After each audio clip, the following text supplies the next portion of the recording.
it. Good pass. Don't get too close. Yes. Oh, red, white, and blue on 3. No. Red, white, blue, 3! 1, 2, 3! Red, white, blue! Best thing about the first day of practice is seeing all the girls, and we just get out here and we're ready to get after it every time. And we are just so excited just to get started. I think that it's like when you get a fresh notebook for school, and you get a fresh field hockey stick for preseason. It gives you that same feeling and that same nervous energy, but it's a good nervous energy, if there's any way to describe that. That support needs to be coordinated. Right now, I think we're doing a good job. We're trying to help, right? But by everyone trying to help, is the field big or small?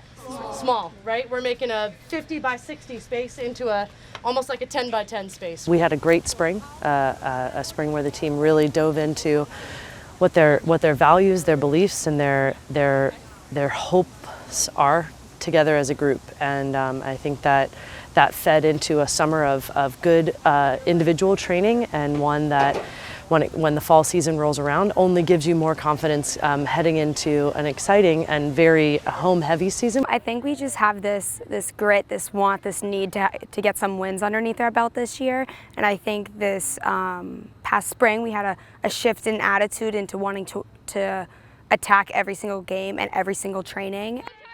This spring we definitely had a lot of meetings and talked about our values of what it means to be a Spider and what we want to accomplish this fall.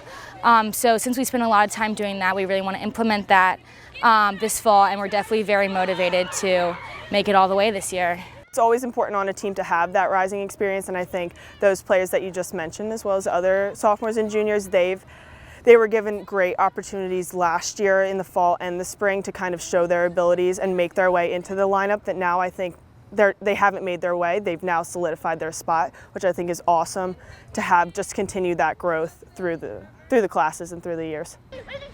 Good, good, good. If I can reference last spring, I think that a lot of the members of this team really found their voices, found themselves, and took a huge step forward as far as leading themselves, but then also leading their teammates, keeping their teammates accountable, and really being able to push their own boundaries. And the fall season is an exciting time to really figure that out for themselves. Blueberries on 3! 1, 2, 3! Blueberries! Dream senior year is going to the A10 championship, and winning a championship would be awesome.